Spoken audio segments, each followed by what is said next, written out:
Writing about crime contains themes and subjects that some may find upsetting. Listener discretion is advised.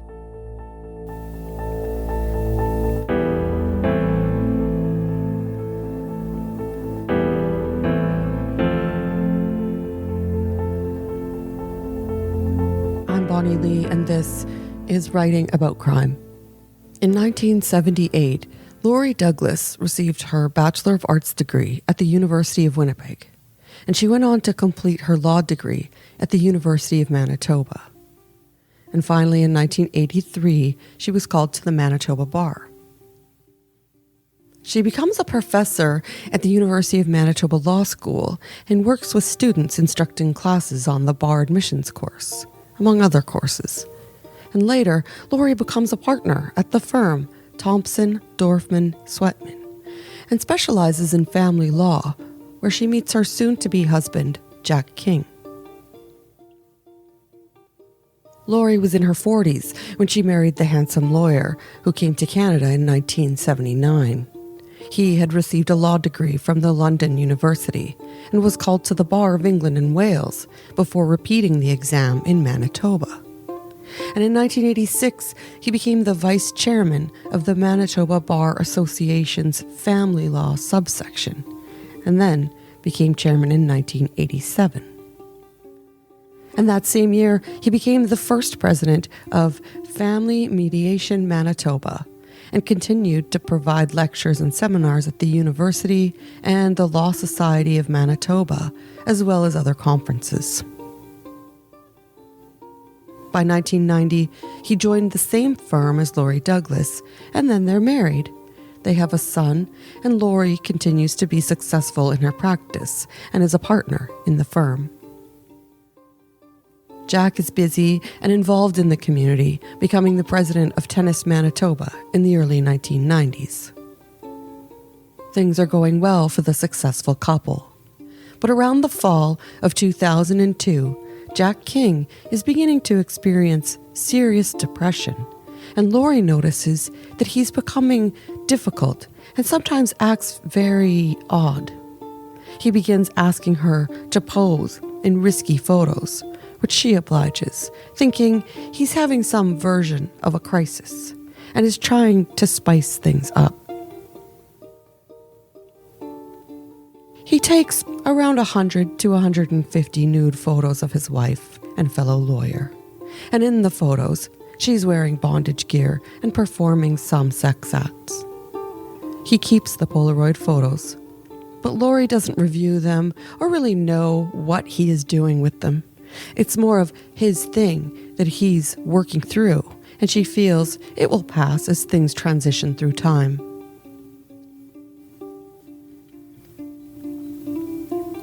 In the fall of 2002, around October, Jack retains a new client named Alexander Chapman, and he was to represent him in his divorce case. Alexander, previously known as Leonard Kowako, has some criminal history. He had previously been convicted of arson, theft, and uttering threats. However, Jack King seems to get along well with his client, and in April, early May of 2003, King invites him to lunch several times. And on May 17th of 2003, Alexander Chapman meets with his lawyer and his wife, Lori Douglas, at Earl's on Main, a local bar and restaurant. They talk over drinks, and Lori doesn't stay long, although Alexander later says she did, and he claims she stayed for almost 2 hours. He also claims that she was flirtatious with him, and that later that evening when he got home, his lawyer sent him an email. And in it, he tells his client that his wife is interested in him, and maybe Alexander would be interested in a meeting with her. He sends him some photos of Lori, and recommends that he reviews a profile of her on a website called Dark Cavern, and he suggests that they may want to meet. And he suggests that he wants Alexander Chapman to have sex with his wife. They meet 5 days later, and this time, Alexander Chapman says that Lori Douglas is inappropriately touching him and he becomes uncomfortable when she invites him to come to their home for a future meeting. Like any story where 3 people all tell their version, the details don't always align from each person's account. However, there's no doubt that Jack King sent his client, Alexander Chapman, the risque photos of his wife, Lori Douglas. But how much did she know? Or the even bigger question I'm asking, how much do we need to know? Well, you can be the jury on this chapter, so please don't leave me.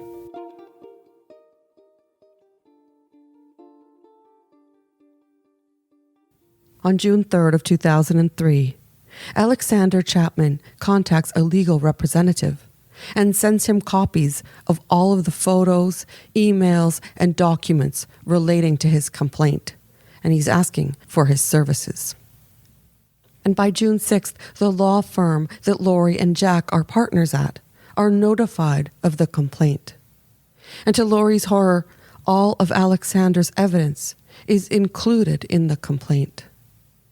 Shocked and horrified, Lori confronts Jack for answers about the photos and what transpired between Jack and his client. By the end of 2003, an arrangement was made. Jack King will send a check for $25,000 payable to Alexander Chapman. And in return, he will destroy all of his evidence and agree not to take any further legal action against the couple. Jack is not made to leave the firm, but he is required to seek counseling and to provide documentation from a medical practitioner that confirms he's able to return back to work. Jack King takes 1 year of a medical leave and resigns from the law firm. He begins working at his own law firm when he's well enough to practice again, called Peterson King. And Lori stays with Jack, and her career continues to prosper. In 2003, Lori throws her hat in as an applicant to sit on the bench, and the Chief Justice of the Manitoba Court of Queen's Bench is made aware of the photos that were being put online. And he initially objects to her candidacy because of this, fearing that the photos may become publicly known. The chair of the Judicial Appointment Committee was then informed of the incident in 2004, when Lori Douglas's application to be a judge was once again under consideration. And ultimately, the full committee was consulted, and no one believes that the scandal should prevent Lori from being appointed. That May 19th of 2009, Lori is told she will be appointed, and she writes in her gardening diary that she is on instant cloud 9. On May 20th, 2009, Lori Douglas is appointed as Associate Chief Justice of the Court of Queen's Bench Family Division. She's appointed by Prime Minister Stephen Harper, and around that time, she also becomes a member of the Canadian Judicial Council, or the CJC. In 2010, between July 13th and 15th, Alexander Chapman, a computer programmer working for the large insurance outfit Great-West Life, files a complaint with the Canadian Judicial Council and the Law Society of Manitoba. He's alleging sexual harassment and discrimination by the Honourable Lori Douglas and her husband Jack King.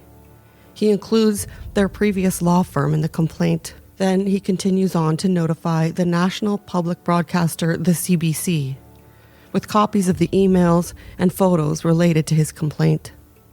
He says he retained Jack King to handle his divorce, who later showed him sexually explicit photos of his naked wife in various forms of bondage, with sex toys and performing oral sex.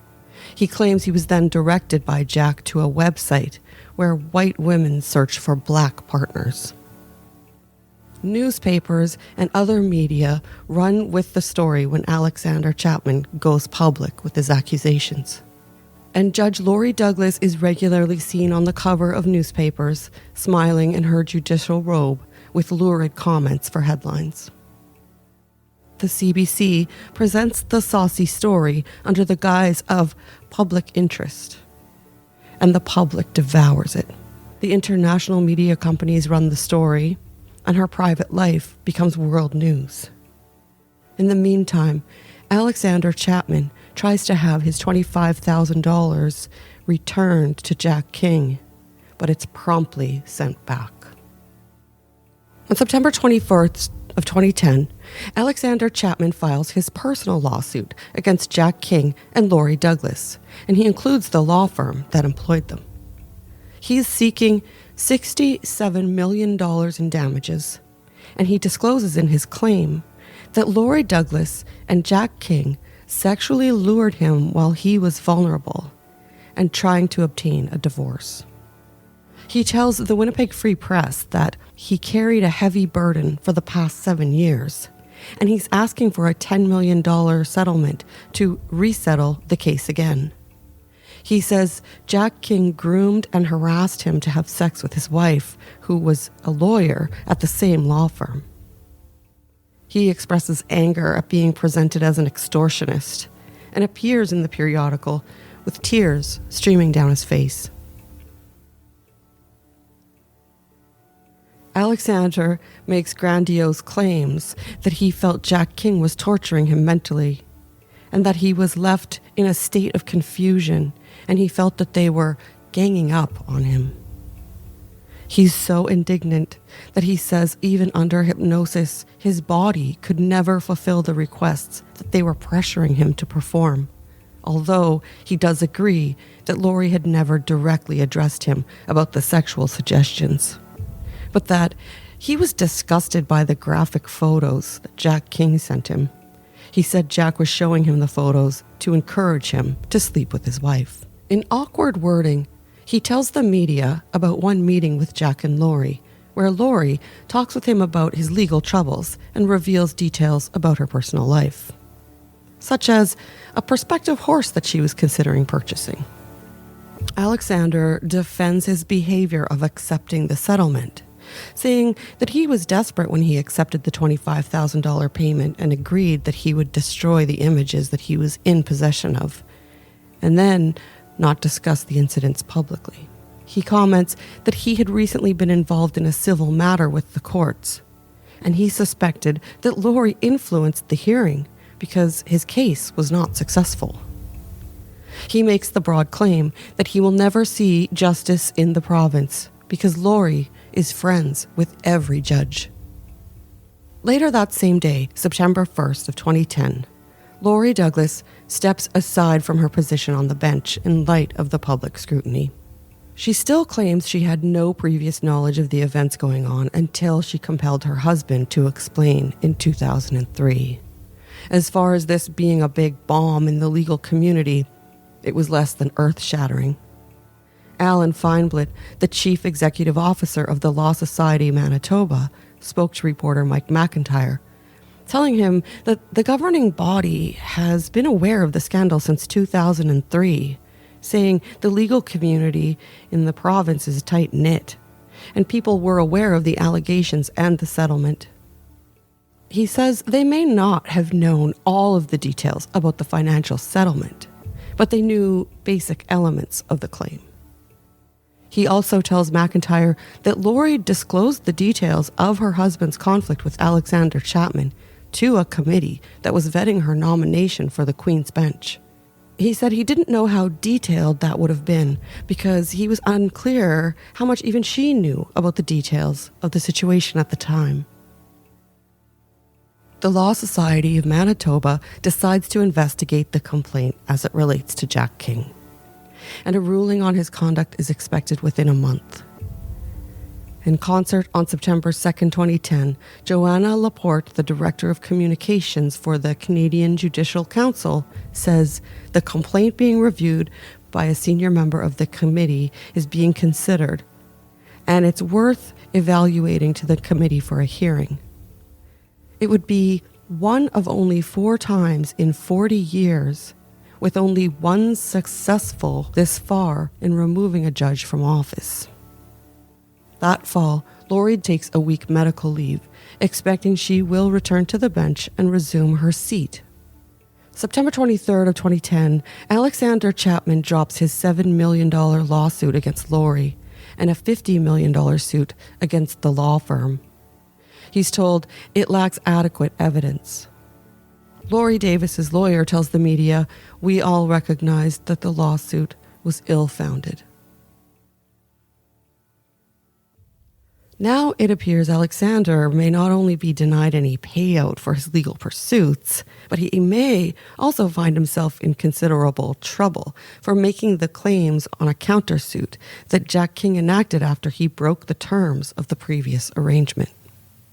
In fact, Justice John Menzies acknowledged the agreement as a considerable factor in his decision to toss the case. He was satisfied that Jack King provided sufficient evidence that he had settled this issue with Alexander years ago, and the terms included on the agreement to not pursue any further legal action and destroy the photos and communications both seem to have not been met. In the interim between the hearing and this lawsuit against Jack King, Alex Chapman is let go from his position with Great West Life. By November 4th of 2010, Jack King learns that the province's legal governing body will review his conduct, and he possibly may lose his ability to practice law. 2 senior lawyers and 1 public representative will be looking into his handling of the events regarding Alexander Chapman. Chapman's lawyer tells the media that his client was tricked into signing the confidentiality agreement to stay silent and not pursue legal action against King. Meanwhile, a couple of weeks later, Alexander Chapman has his $10 million lawsuit against Jack King dismissed, leaving the Judicial Council's review of the sexual harassment complaints to be resolved, as well as the Law Society's disciplinary hearing into Jack King's professional misconduct. By December 22nd, the Judicial Council is still running the investigation at a dragging pace. As the end of 2010 runs near, it appears they will be continuing for months and beyond. Alexander says he's yet to be interviewed, and he tells the press that he knows the millions of dollars he's asking for in his civil cases seemed excessive, but he wanted to demonstrate the seriousness of the charges and have attention brought to the case, as though the high-profile defendants and the seriousness of the claims was not enough to get the public noticing.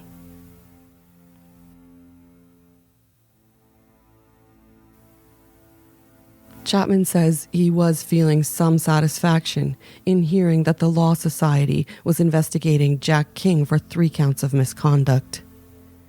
He said he hopes that the committee considers the public interest as they form their decisions. On January 5th, 2011, the Canadian Judicial Council partially cleared Lori when it found that an allegation that she improperly presided over a divorce case was unfounded. It was a significant legal finding, as some were concerned that people from other cases that she sat over would be coming forward to have their rulings reversed. However, the Chief Justice from Alberta, Neil Whitman, deemed the sexual harassment complaint was worthy of a full investigation, highlighting that these were only allegations, but should be looked into. The results could be anything from losing her seat on the bench to simply apologizing and having the complaint resolved. Lori is still off the bench after removing herself that past summer. She was still working in administrative capacities while the inquiry was being settled. In the meantime, Alexander Chapman still complains to the media that he's not been interviewed and is not receiving responses to his calls and emails when he asks about the advancements in the inquiry. And he says it seems they are interested in protecting their own. Joanna Laporte says, as a spokesman for the council, that Alexander Chapman has been contacted numerous times by phone, and they have kept the invite open for him to provide any relevant information regarding his complaint. This appears just to be Alexander using the media to get the panel to keep him more involved. He doesn't have control of what the panel will do or not do, and he's not satisfied to let the process move ahead without having him in it. In March of 2011, the Manitoba Law Society conducted an investigation into Alexander Chapman's accusations against Jack. The focus included 3 specific issues. The first was the allegation of sexual harassment. The second was Jack putting his own interests before the interests of his client. And lastly, the issue of demonstrating integrity as a member of the Law Society. At the hearing, Jack admits to professional misconduct, and he's reprimanded and ordered to pay $13,000 in costs. But he's not disbarred or suspended. Jack King had admitted to sending the photos, arranging the meetings for drinks, and posting his partner's photos online. He comments to the court, "My behavior was disgraceful. And to my wife, I can never apologize enough."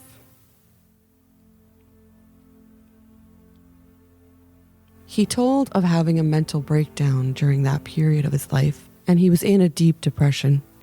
He told them that Lori was involved in his strange sexual tastes, but was not involved in any more than that. He said, "It was essentially in pursuit of some absolutely bizarre sexual behavior on my part. It was a sexual fantasy that was so bizarre, ridiculous, stupid, self-indulgent, and grotesque," and so on and so on.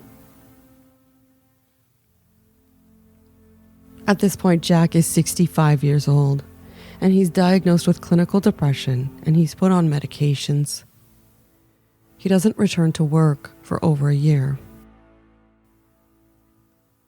On July 7th of 2011, the Judicial Council begins setting up the parameters around the inquiry, after the review panel agreed to send the complaint to a public inquiry. The committee will be composed of members of the council, and the Justice Minister will also be able to appoint participants, but they must have a minimum of 10 years of experience. The public inquiry is a rarity, but the Executive Director and Senior General Counsel in Ottawa says that all judges must meet the high expectations of Canadians while performing their duties. By September 8, 2011, the inquiry into Lori Douglas establishes a preliminary hearing, and the committee will be composed of 5 members, including a Chief Justice from Ontario, Alberta, Prince Edward Island, as well as 2 lawyers, one from St. Catharines, Ontario, and another from Montreal. All 5 members will review the case and determine if Lori Douglas should be removed from the bench. All 5 will review the photos and emails that Alexander Chapman provided in his complaint.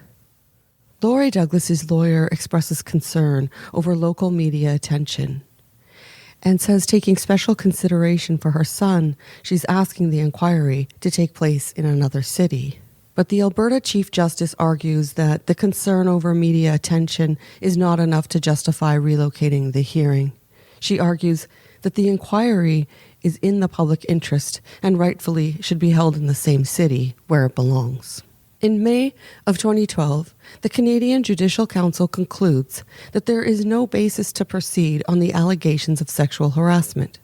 But the panel, led by Chief Justice Catherine Fraser, overrules the decision and determines it will be included in the hearing.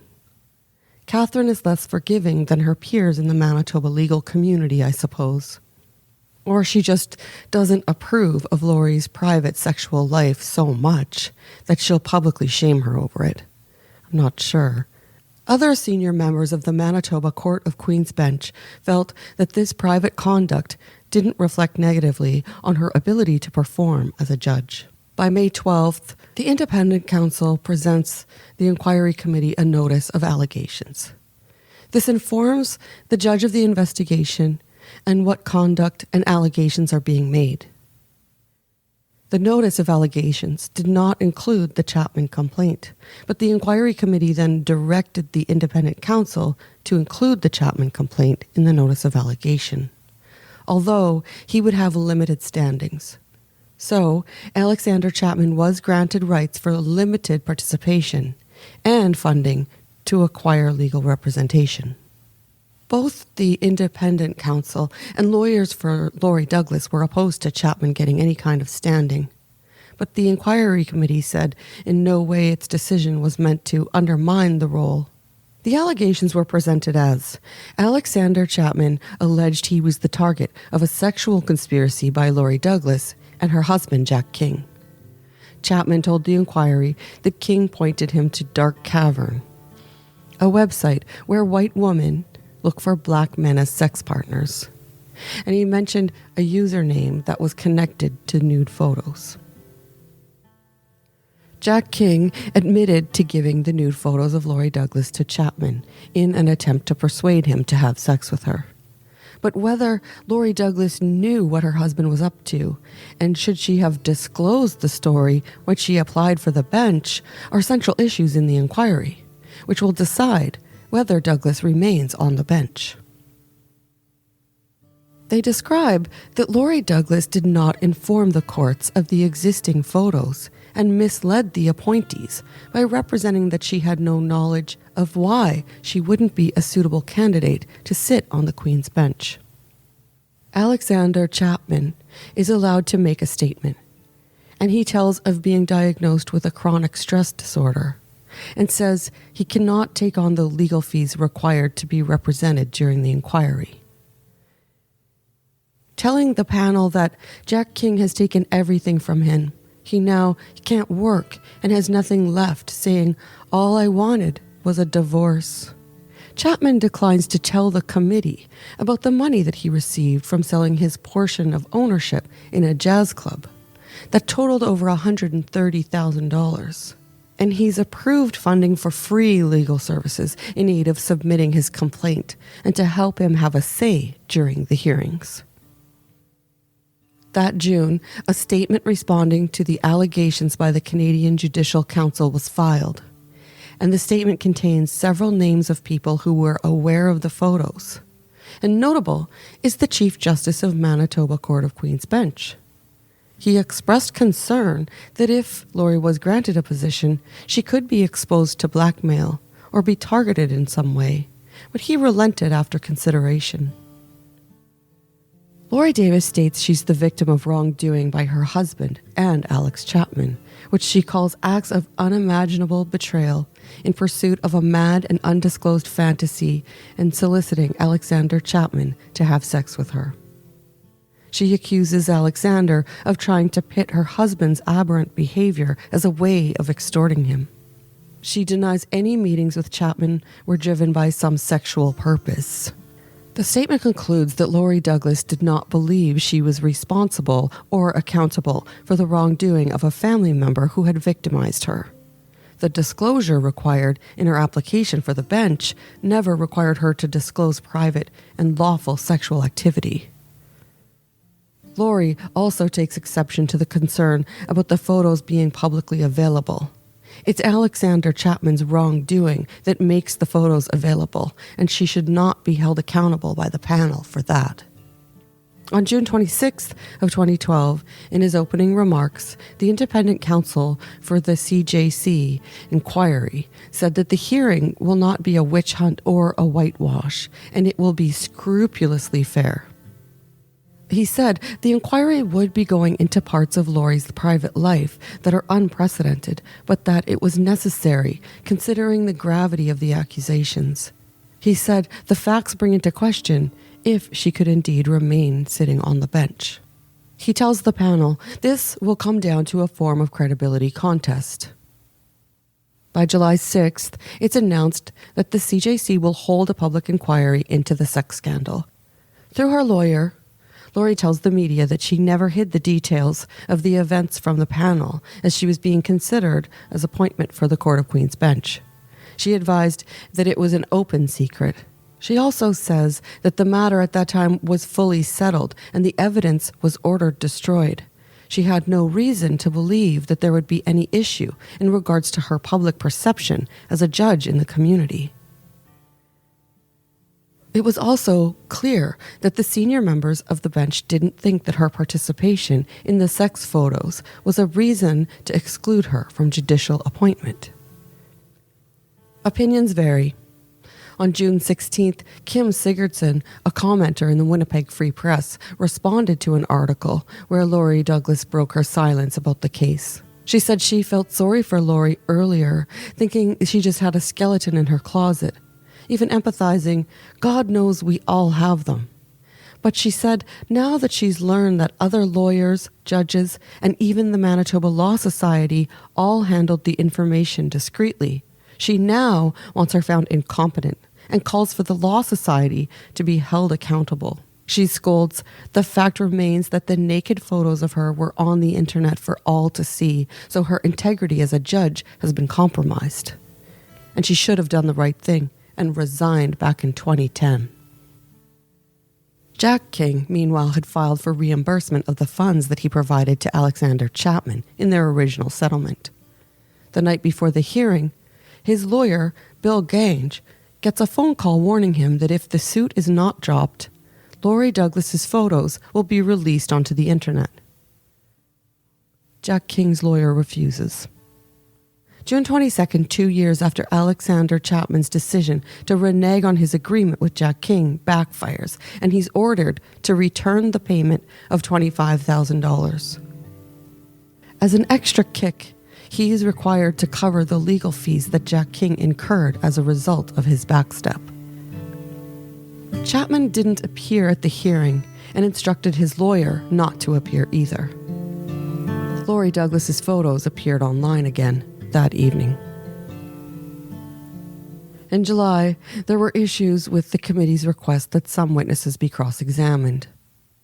Lori Douglas's lawyer moves for the entire committee to recuse itself because the questioning of witnesses created bias, but the committee declined. Moving forward, the points of consideration are fourfold. 1, that she sexually harassed Mr. Chapman. 2, that she failed to disclose the issue when she was screened for a judicial appointment. And 3, that she didn't fully disclose some facts to the inquiry and changed a 2003 entry in her personal diary in 2010. Lastly, that the photos have undermined confidence in the justice system and her ability to act as a judge. The major point to keep top of mind is what the Judges Act states. A judge has to become incapacitated or disabled by reason of age or infinity, or misconduct or otherwise failed in the execution of the office, including having their own conduct putting them in an incompatible position. By the 17th of July, the Judicial Council begins hearings and cautions it does not want a spectacle in the crowded federal building. Alexander Chapman is brought in to testify, and he says, speaking of Judge Lori Douglas, it's almost like she was sexually depraved.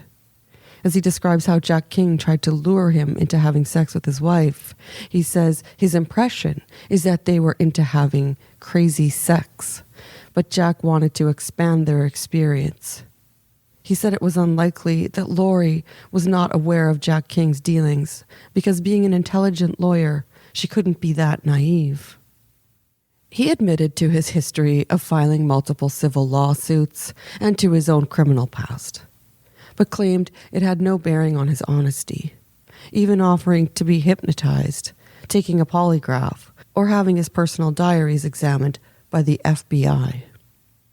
He pointed out that anyone who doubts him is likely a racist, offering, "My skin is black and I'm in a society where minorities don't really get favors." He detailed his meetings with Jack King and told the panel how he was directed to the website Dark Cavern and told to look under White Princesses. And it was there he saw the photos of Lori Douglas. He said he had no intention of getting involved and claimed that his lawyer had control over me. He raped my mind. The next day, Alexander Chapman is questioned by Sheila Block, a lawyer for the Associate Chief Justice Lori Douglas, at the inquiry. She questions him about his day planner, which she says presents a confirmation of his agreement with a neighbor to have sex with his wife for $500. He said the money was actually for him to teach her how to use their computer. Handwritten notes included things like, "He would pay me $500 a week to do her." And another handwritten entry reads, "I would flatter his wife with compliments." The end of the sentence is erased, but added, "He would walk in, he would ask me to leave, walk out the door, and pay me later."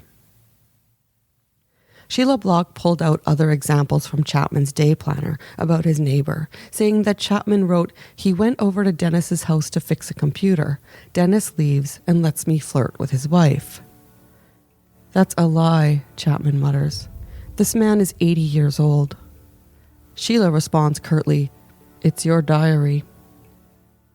When Alexander is asked where the original emails are from Jack King, attempting to arrange the meetup with Lori, he claims that he made copies of them in a text file and he discarded the original emails.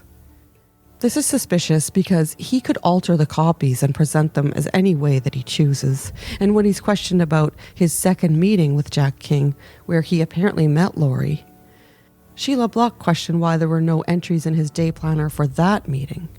She asked, "There's not one note in your day planner about that meeting?" "Yes, ma'am," he replied. "There was nothing in the day planner about Mrs. Douglas touching you?" "No," Chapman replied. She suggested the reason there was no entry for that meeting with Lori Douglas was because she went to Earl's and then left immediately back to her home and her child in the country.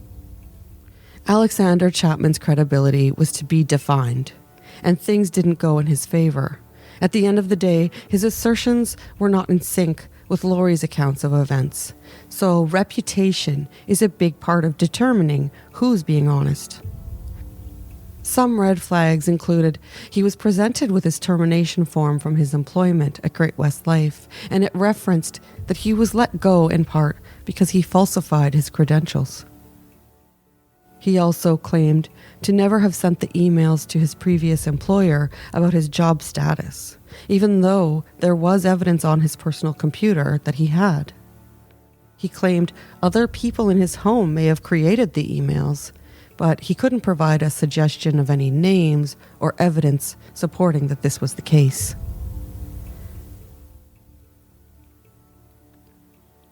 He admitted that he claimed to have a university degree from the University of Concordia on his job resume, and in fact, he did not obtain a degree from that top educational facility. And before Alexander applied for the publicly funded lawyer to represent him at the inquiry, he had submitted a declaration of income saying that he only earned $1,500 and was awarded legal aid. He had failed to disclose that he had received the payment of $135,000 for his portion of ownership in a local jazz bar. When he was questioned about why every entry in the planner that he submitted as evidence of his interactions with Jack King was in a different color ink than any other entries in the diary, he suggested to have the FBI analyze it to see if they believe that the entries were authentic, even though the FBI doesn't examine evidence in Canadian court cases for the exception of extremely rare circumstances, as they are an American bureau. In his testimony, he claimed that he was approached by Jack to have sex with his wife. He said he was not into the strange sex acts that Mr. King was implying Judge Lori Douglas was searching for, but he felt obligated to entertain Mr. King about the proposal because he wanted his divorce finalized. He said that he did not have any intimate relations with Judge Douglas, once with no flirting or unwanted behavior, and again a short meeting that Jack had arranged, and at that second meeting, she had been flirtatious with him. He said she had to know why she was there. Her husband had been trying to convince her to get into this stuff with me. He told of the judge touching him as the conversation turned to exercise. She touched my muscles on my arm and my thighs, Mr. Chapman told the inquiry. He clarified that all communications, emails and phone calls, were with Jack King exclusively. He described his feelings of trauma and how he was now unable to maintain steady employment. And he told the inquiry, "She can't be in any public office. That's not right." Michael Sinclair, a partner at the same law firm as Lori and Jack, testified that Jack King told him of the photos and that they were posted online. He said he didn't take it seriously because Jack seemed convoluted in his explanations.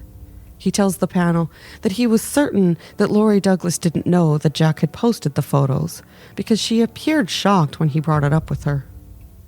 He said he felt the same now as he did then, that it isn't right to blame the victim in this scenario.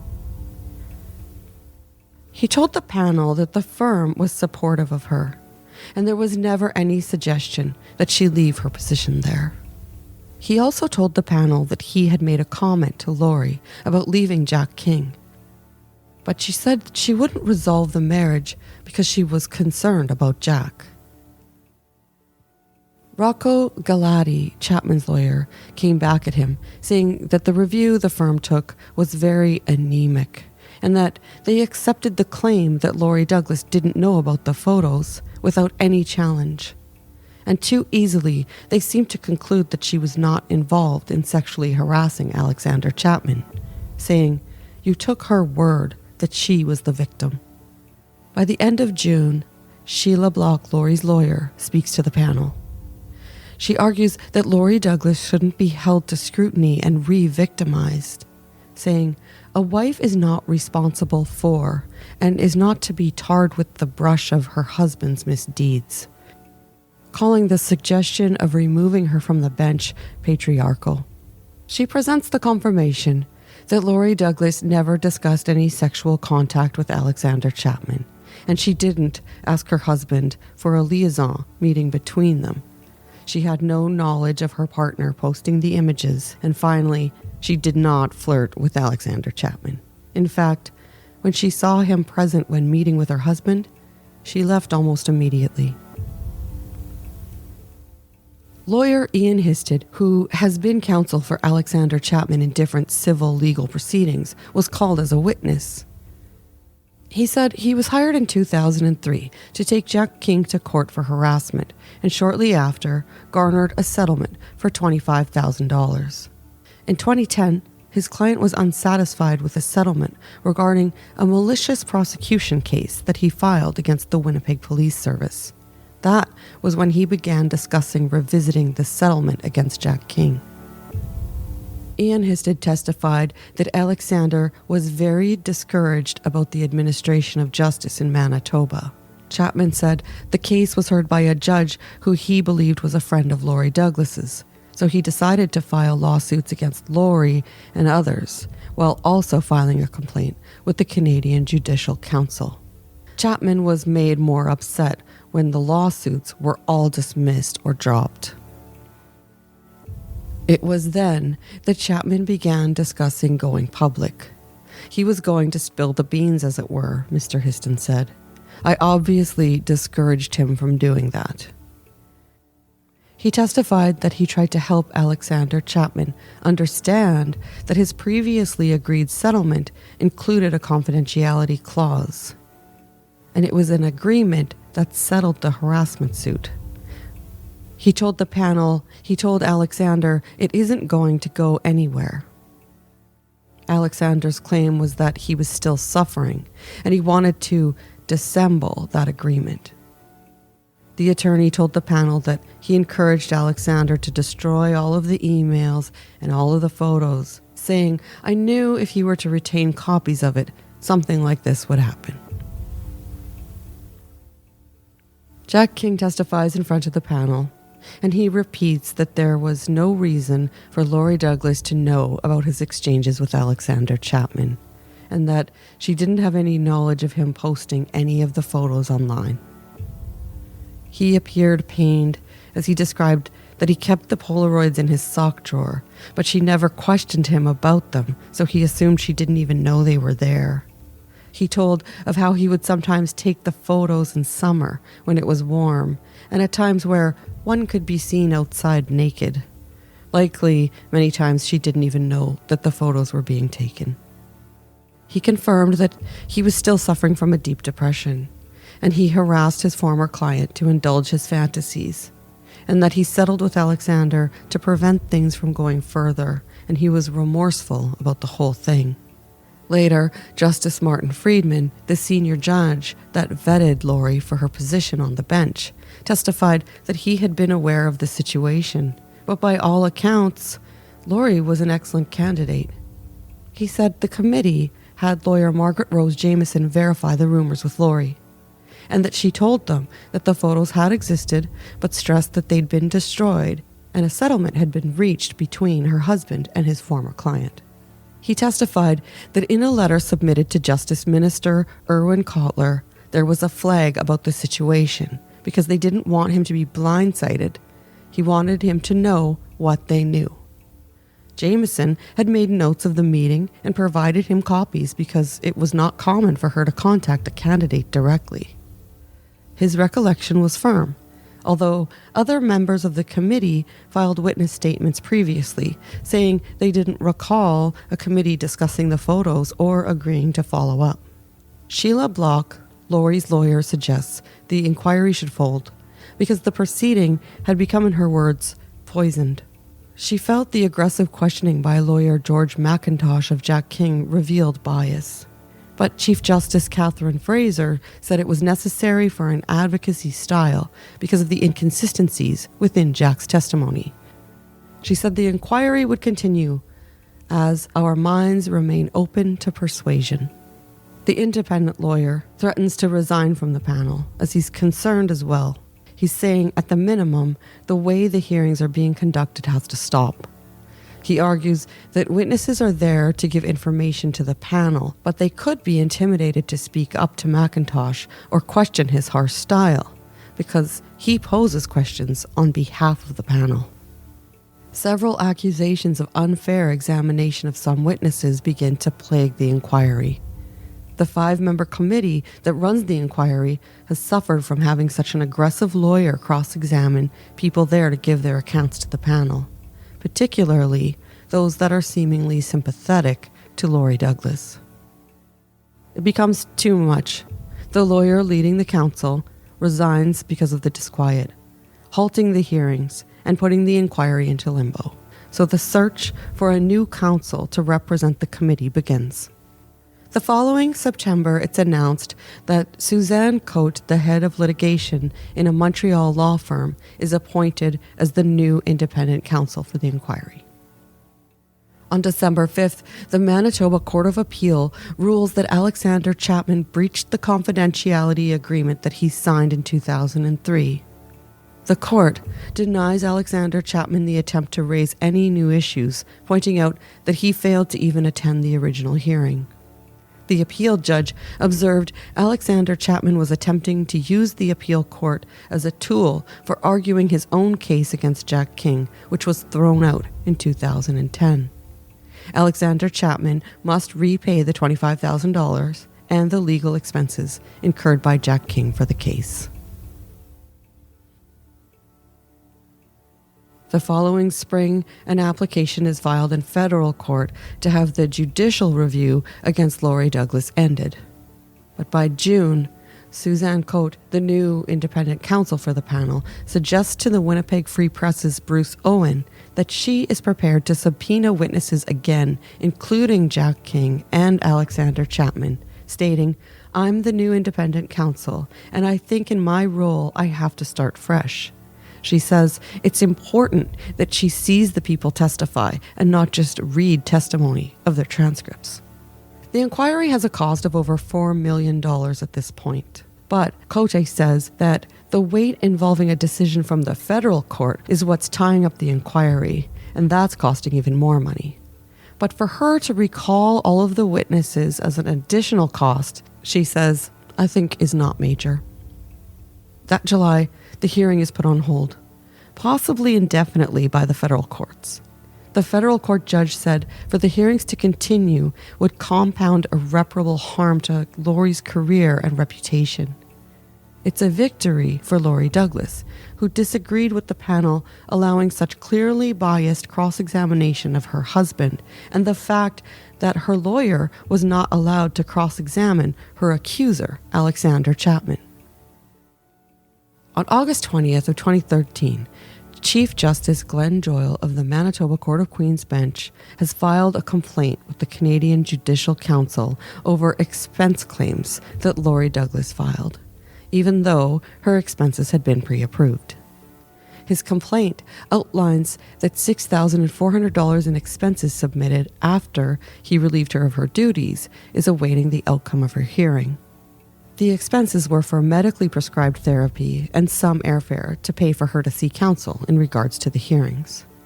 Lori had proper documentation supporting the claims for payment and had pre-approval before she sent in the claims. In regards to the claims, the Chief Justice Glenn Joyal says, "The concerns raised in the case relate to the use of public funds, about which no Chief Justice can or should be indifferent. Among the stalled inquiry that April, Jack King passes away."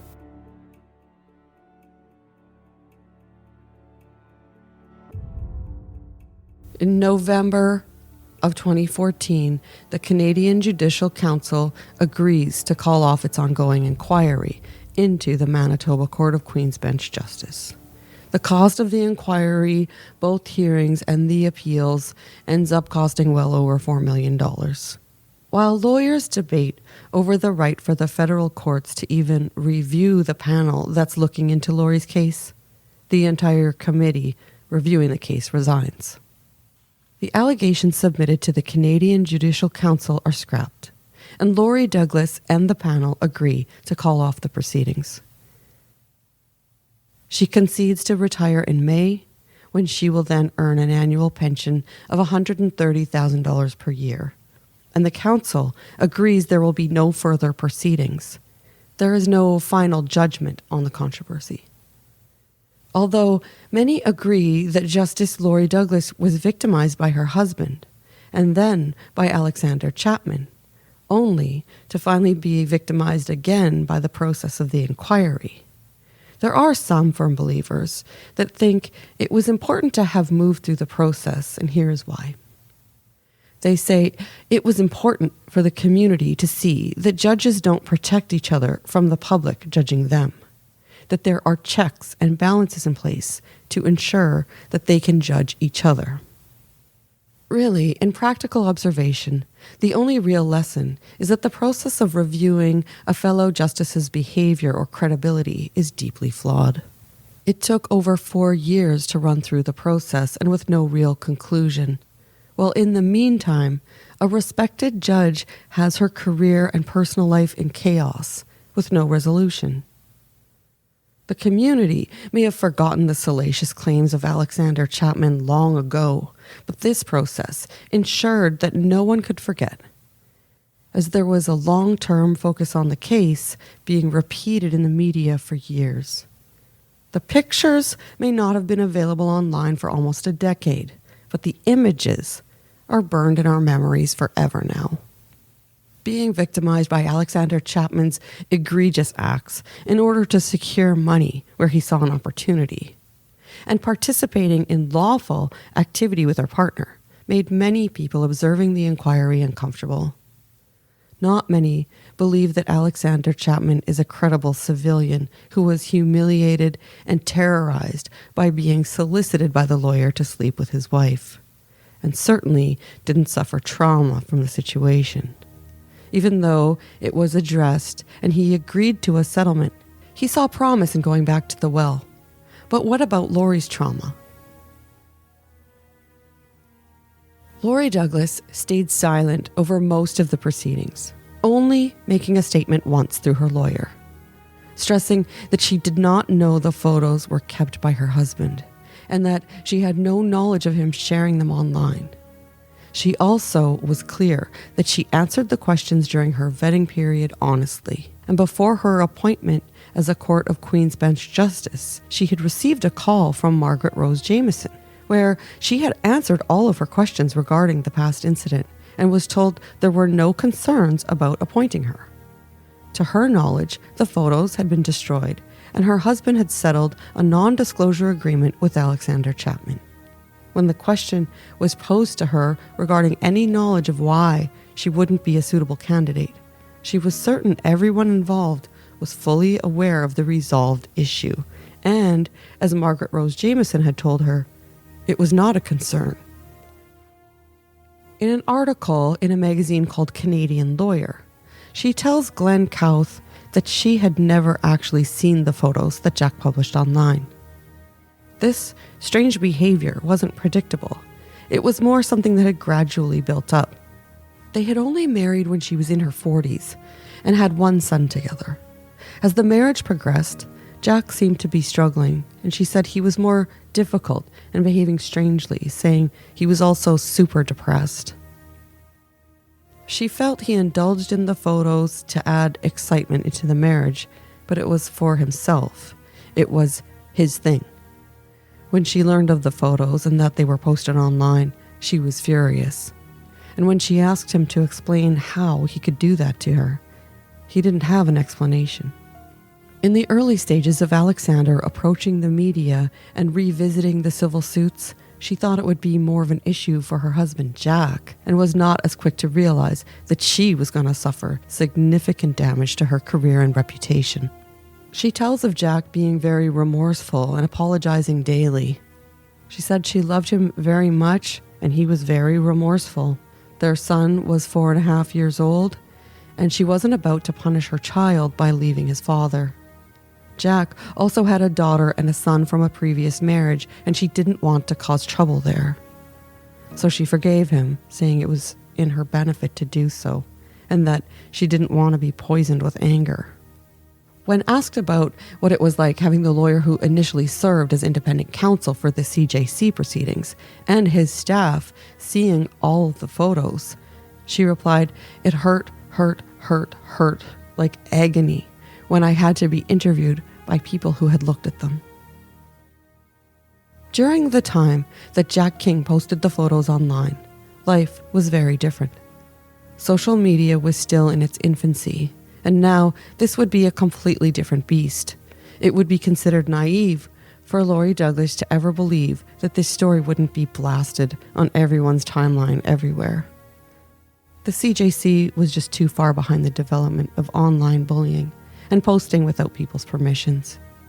Instead of seeing Lori Douglas as a judge that was not setting the right example for those on the bench, they should have been protecting her from cyber harassment and victimization. Two things seem to be real points of contention for Lori. Firstly, that they didn't allow her to make her own statement during the council hearings, which lasted years, and meant she had to sit back silently, allowing everyone else to remark on her very private and personal life, as well as question her suitability in her own professional career. And secondly, it was painful that the Judicial Council retained the photos for so long, claiming they took their sweet time about returning them.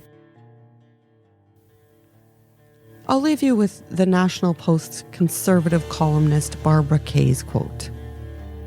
"If pictures of you naked end up on the internet, it's quite difficult for you to say you have the credibility to be a judge."